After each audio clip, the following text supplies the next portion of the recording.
Hello, Obooters from around the world. My name is Kais and I am 13 years old and I live in Boston, Massachusetts. Welcome to our Oboot Zoom session where me and my co-host Maya, who is 15 years old and lives in Tunis, Tunisia, will be interviewing our guest changemaker, Milain Fayulu, who is from the Democratic Republic of Congo. Milain Fayulu is the founder of Congo Clothing Company, a fashion brand selling a range of genderless clothes that merges Western and Cuba influences and aims to raise awareness about the use of rape as a weapon of war and rehabilitate survivors. He is currently pursuing a master's in political science at MIT. Milan's work links to several sustainable development goals, but especially to goal number 10, reduced inequality. Maya and I will ask questions to Milan about his background, his journey, his work, his skills, and his impact. We hope that you will enjoy this session, and I will now start with our first question to our guest. Can you please tell us a little bit about you and what you do for work? Sure. So as you stated, my name is Milain Fayulu, and my company is called Congo Clothing Company. And we're using fashion as a way to shine a spotlight on the issue of rape in war. We're a D2C company, which means that we distribute online directly to consumers. So the next question is, what was your childhood like? So my childhood was quite enriching. I lived in 7 different countries. I was traveling a lot because of my father's work. So I was born in the DRC in 1991, and then we quickly moved to Europe in France. And then we went on a journey across Africa. I lived in Mali, Ivory Coast, Nigeria for a little bit, Ethiopia, and then we resettled in the Congo for a little bit. And then I decided to go back to France before I came to the United States. So my childhood was a lot of fun. I played a lot of games. Back in my days, in the game was the Pokemon cards, and we also used to play a lot of marbles. I was also very big on video games. The first console I owned was a Nintendo 64, and my favorite game was Zelda. And I guess my second favorite game was James Bond 007, GoldenEye. So a lot of games, but I did make sure I left a little bit of time to study as well. Great, thank you for this answer. You lived in so many countries across Africa. What were like the differences that you saw in the various countries that you lived in? Well, so the African continent is very diverse, as you know. And so I had the chance to live in West Africa, Central Africa, East Africa. And the differences are multiple, right? So for instance, the main one is the language. When I was living in Mali, for instance, Mali is a former French colony, so the main language is French. The culture has been heavily influenced by the French culture, but the country also has its own history. Mali had a very powerful kingdom back in the 16th, 17th century, and they have a very famous king whose name was Mansa Musa. Some people say that he was the richest man who ever lived on earth. So Mali has this rich tradition, and they have, like the Sahara Desert to the north. And then when I lived in Ivory Coast, which was another country that was colonized by France, it was quite different. Ivory Coast didn't have the empire history that Mali had, but back then the country was more developed. So you had, like infrastructure that were in place. You had a lot of international schools. So it's a like much more international and developed experience, so to speak. And then when I lived in Ethiopia, Ethiopia is a very interesting country because they never got colonized. The Italians tried to colonize them, but the Ethiopians managed to essentially push them away. And so Ethiopia has this very rich culture. They're very proud of their culture, and they have their own alphabet. And it's completely different than, like most of what you would see in West Africa, for instance. And in my own country has its own history.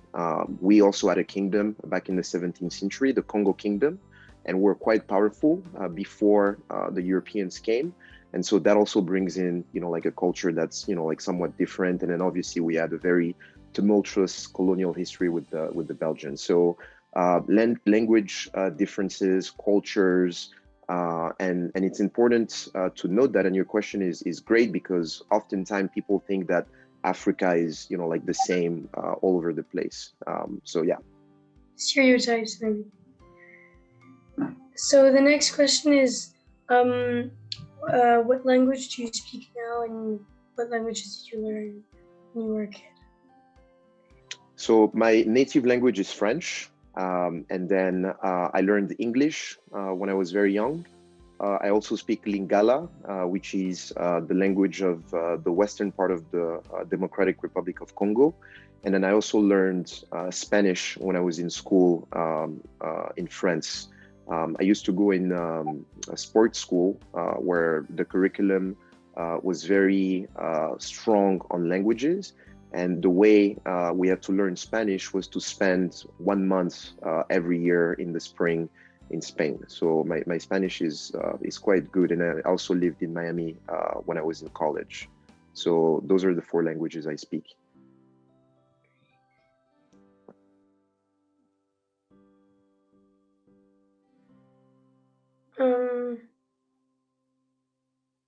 I think I should need to ask a question. I'm not sure.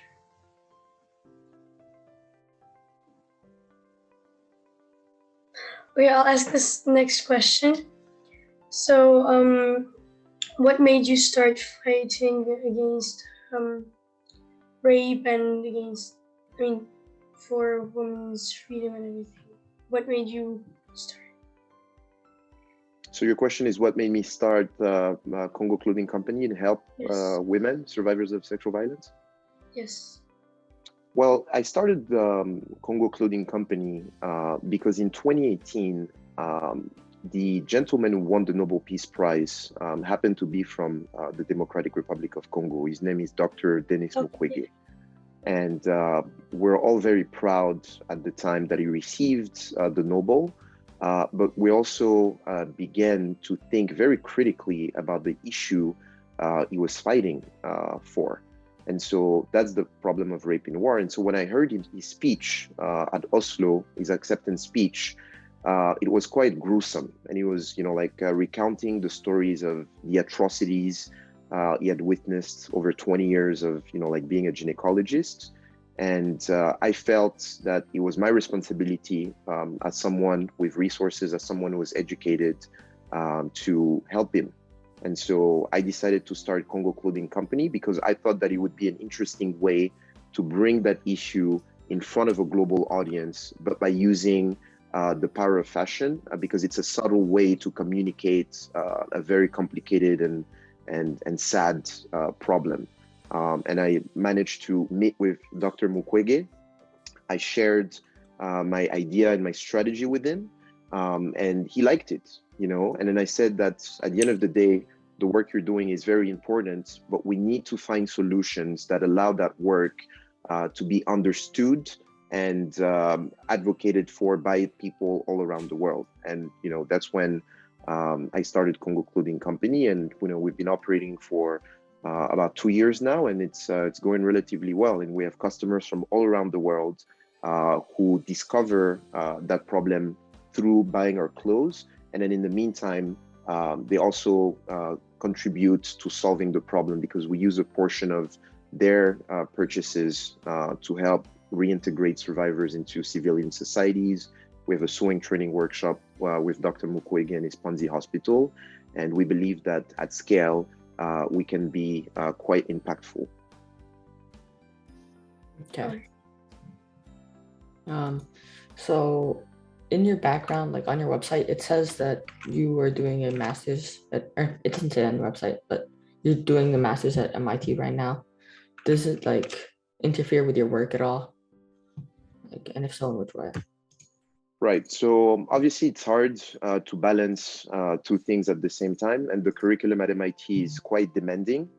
It's a full-time thing, Monday through Fridays. I take many classes any given semesters. But you find ways to, make, both work, I guess, coexist. And the good thing about MIT is that the school also provides students with a lot of entrepreneurship resources. So in a way, it's been great for me to be here in terms of the work I do with Congo Clothing Company, because more people get exposed to the problem I was trying to solve. You've got a lot of smart people with great ideas. So, we're able to get some pretty great feedback on some of the work we're doing and ways in which we could make it better and more impactful. And it's been a great sort of like complementary thing to attend to MIT while I was developing Congo Clothing Company. But to answer your question, I guess more precisely is what I try to do is, I wake up earlier than I used to and put in some time for Congo Clothing Company before school starts. And then when I go home, at night, I try to put in some hours, and I also try to use my weekends, like to create that balance. So it's definitely more work, but the good thing is my work is fun, and it doesn't actually feel like working. So I take a lot of pleasure doing it both. Okay, and would you say that Dr. Denis Mukwege is someone that inspires you? Yeah, I mean, he's the way I describe Dr. Mukwege to people is he's a hero doing God's work on earth. And people like that are very inspiring because he epitomizes the quality of selflessness. He's someone who's dedicated his entire life to helping others, and he's motivated me to help others as well. When you look at his history, he studied gynecology, and he wanted to be a doctor, and he wanted to run his own clinics, and that was his dream. But then very quickly he started seeing his hospitals being flooded by women who needed help, who couldn't pay the bills, and he essentially switched gears and became a specialist in a very difficult form of gynecology, which is treating survivors of sexual abuse. He's done it for over 2 decades now, and his work has inspired many around the world, including the Nobel Committee, and he pushes me and a lot of other people to do better and to find ways to use our platforms to help others. So great inspiration indeed. Would you say that he's like the only one who inspires you, or do you have more inspirations? Oh, I have a lot of inspiration. You have 4 hours, so I can give you all my inspirations. I'll give you a few. I think I'm very inspired, and I guess this one is, a lot of people can relate to this. I'm very inspired by my parents, obviously, because of their love and their care for me and my brothers. I'm also very inspired by Barack Obama because he epitomizes, in my opinion, what a gentleman should be. Right. And I think that this word oftentimes gets used not in the best ways, but, in my opinion, a gentleman is someone that carries himself with respect, is someone who has empathy, is someone who's smart, charming. And, I really aspire to become, to a certain extent, like Barack Obama. I think is a great inspiration. And then another inspiration, I would say, is Nelson Mandela. He's a freedom fighter from South Africa, who was also South Africa's first president post-independence. Great inspiration because he's someone who spent 27 years in jail, but that never affected his values, his principles.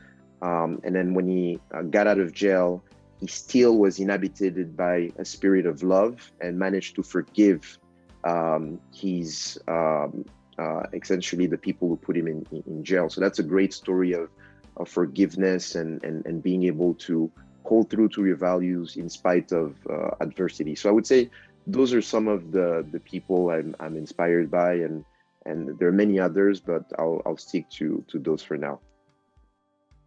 Okay, the next question is, what's the thoughtest thing you do in your job, in your everyday job and life?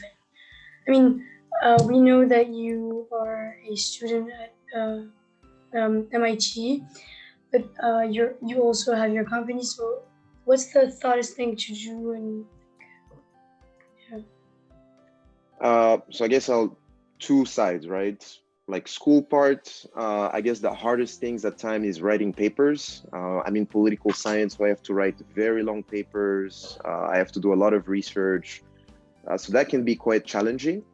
On the business side, I guess I wouldn't say that there's anything that's particularly hard because I have a great team, and like people have in my team have a great ability to solve most of the challenges we face. But I would use the word challenge. The primary challenge we face is scaling, right?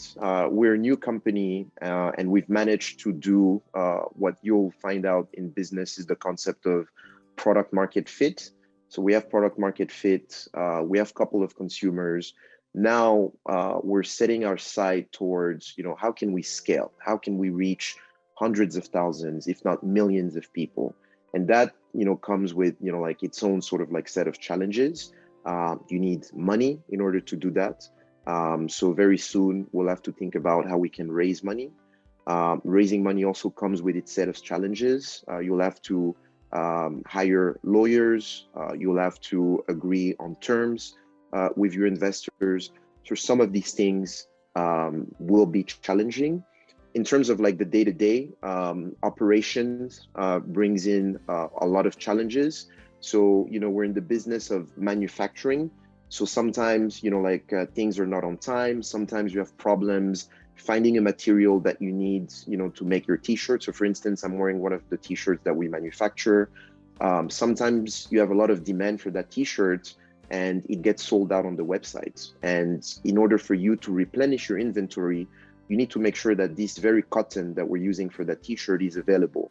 But that cotton, sometimes the supplier that supplied you that cotton doesn't have it, and he himself or herself, is dependent on someone else to get that cotton. So you run into some supply chain and logistics issue that can be a little challenging in our business. And then because we're dealing with cross-border shipments, sometimes your stuff can be held in customs, and you have to deal with some regulatory things. So we're dealing with like a wide array of problems, but I would say at the end of the day, there's no one problem we can't really solve when we apply our collective brain power to it. Okay. Why did you choose Cuba influences in your design, and what do they represent? That's a great question. So we chose Cuba influences because what was really interesting about the Cuba kingdom, first, it was a Congolese kingdom. And because, like our name says, we're the Congo Clothing Company, we really wanted to promote Congolese culture. And we did a lot of research around, what were some interesting cultures or traditions that, we could put in our design aesthetics. And we discovered the Cuba culture. It was a southeastern based kingdom in the DRC. And what was interesting about them is that the women in particular in that kingdom were very well known for their use of geometric pattern. So if you go on our website, if you buy our clothes, what you'll notice is we do a lot of interplay between zigzag and like linear patterns. And so that's where we get this inspiration from. And we thought that there's an interesting story about women and their crafts in the 17th century, so hundreds of years ago, and connecting that with women today, and the fact that they're resilient, and the fact that we're teaching them the art of sewing. So it's almost kind of a historical connecting line that's, in our opinion, very powerful. So that's where we got this idea from. Okay, do you produce your clothes in Congo, or is it in America? I mean, where do you produce your clothes? And also, do you have a shop, or is it just an online brand? So that's a great question. So right now, we're producing our clothes in Colombia for a couple of reasons. The first reason is Colombia has an extremely advanced textile industry. It also has great proximity with the United States. We're based in Miami in Florida, so it's only about 2.5 hours away. And also, Colombia has a free trade agreement with the United States, right? So we're not subject to import duties. So great place to do business with. It accelerates, like our speed to market.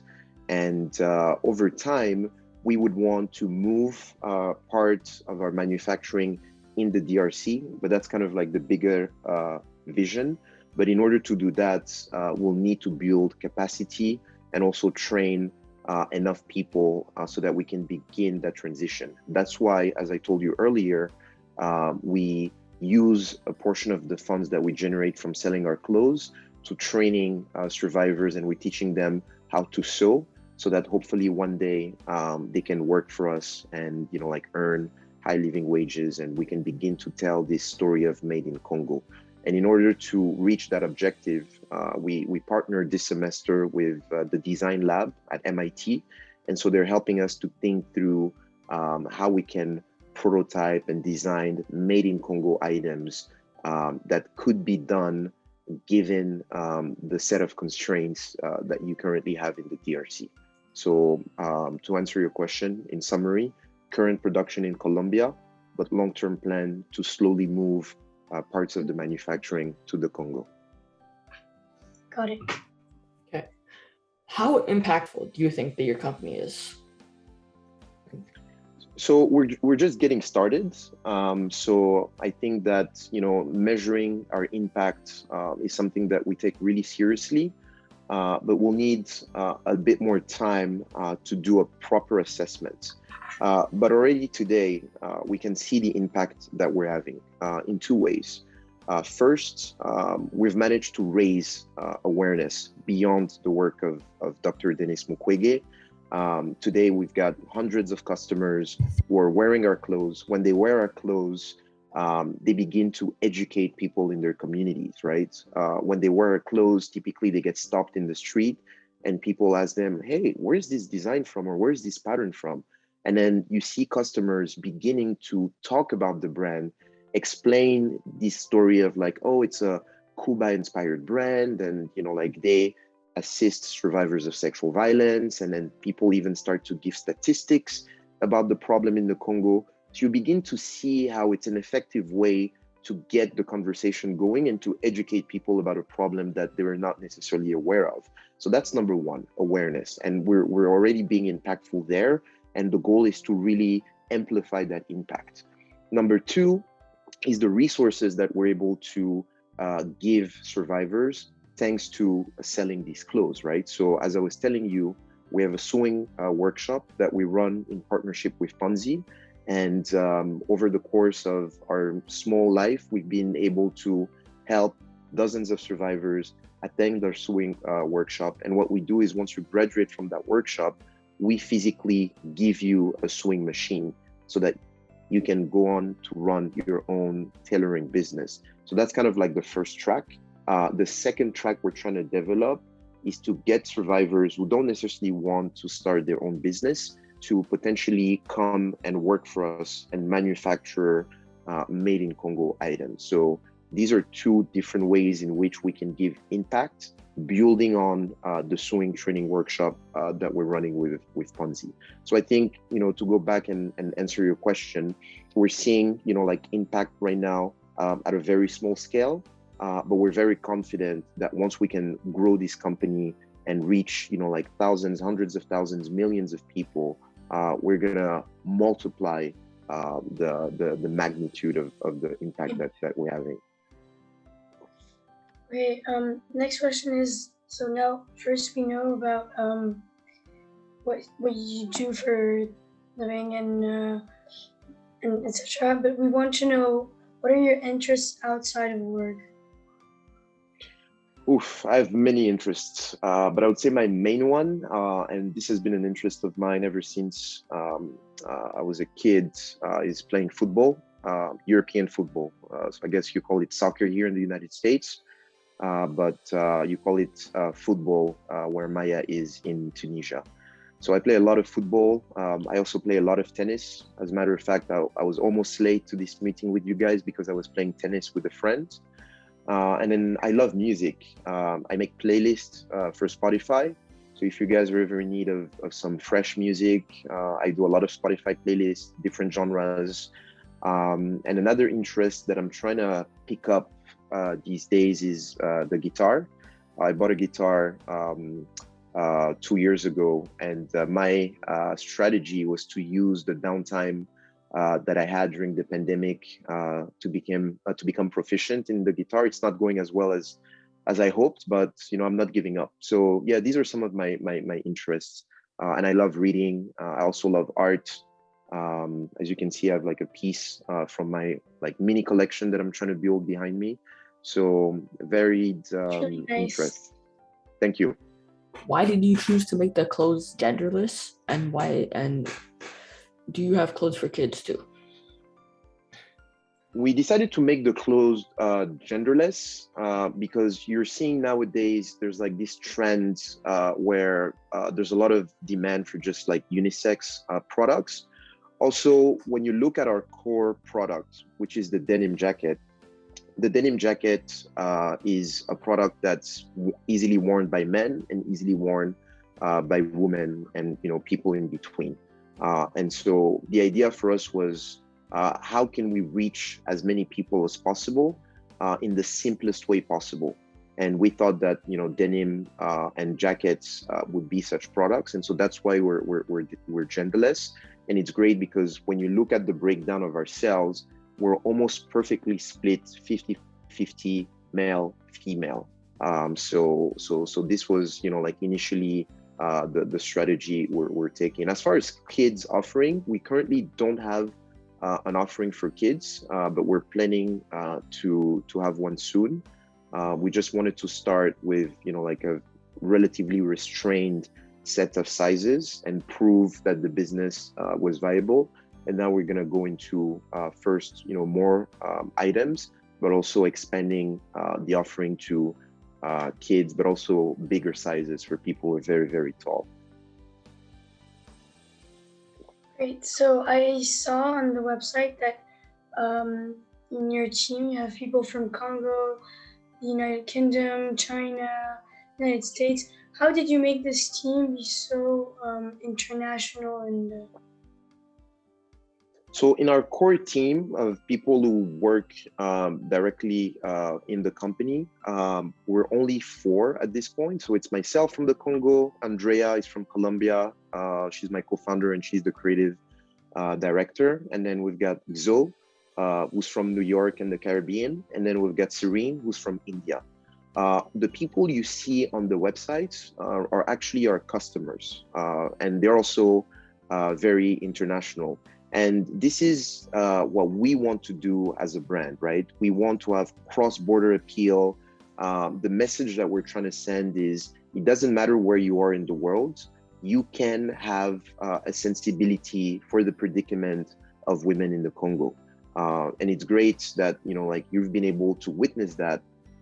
And, internally in the organization, we also mimic this, like globalism idea that we want the brand to represent.